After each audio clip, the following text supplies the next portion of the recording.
Hello viewers, welcome to Tamil உலகம்.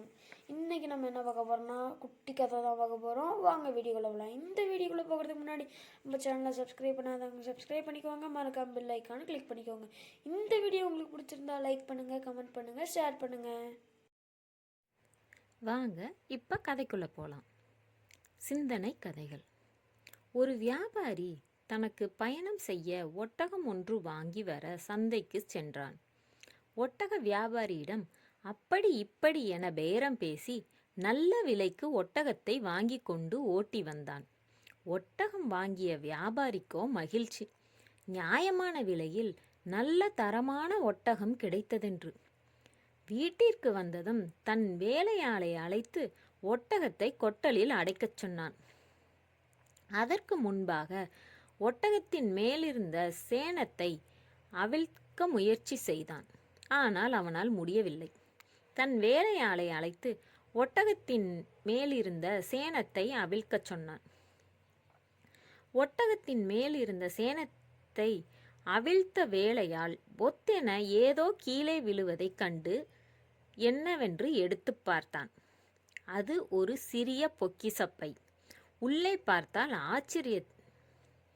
அவன் கண்கள் விரிந்தன. விலைமதிப்பற்ற நவரத்தினங்கள் தகதகவென மின்னியது. அதை எடுத்துக்கொண்டு முதலாளியிடம் ஓடிச் சென்று நடந்ததை கூறி பொக்கிசத்தை காட்டினான். உடனே வியாபாரி, அந்த பையை இப்படி கொடு, உடனே அந்த ஒட்டக வியாபாரியிடம் கொடுக்கணும் என்று புறப்பட்டான். பணியாளோ, ஐயா, இது யாருக்கும் தெரிய போவதில்லை. இது இறைவன் கொடுத்த பரிசு. நாமே வைத்துக்கொண்டால் என்ன? தாங்கள் அதிகமாக வைத்துக் கொள்ளுங்கள், எனக்கு கொஞ்சமாக கொடுங்கள் போதும் என மிகவும் வற்புறுத்தினான். வியாபாரியோ ஒத்துக்கொள்ளாமல் ஒட்டக வியாபாரியை பார்த்து ஒப்படைக்க புறப்பட்டான். ஒட்டக வியாபாரியிடம் சேணத்தை அவிழ்த்த போது கிடைத்த பொக்கிசப்பையை கொடுத்ததும் நன்றியோடு வாங்கி கொண்டான்.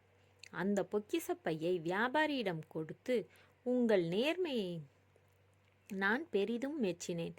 தங்களுக்கு ஏதேனும் பரிசளிக்க விரும்புகிறேன். இதிலிருந்து உங்களுக்கு பிடித்தமான கற்களை எடுத்து கொள்ளுங்கள் என்று நீட்டினான்.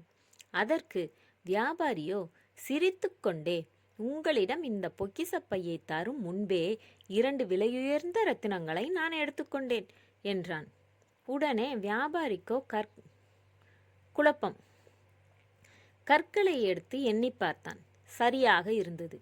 மீண்டும் குழம்பினான்.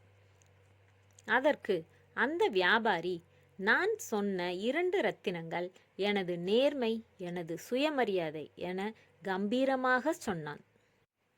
ஆம், நேர்மையாளனாக வாழ்வது மிகப்பெரிய விஷயமல்ல.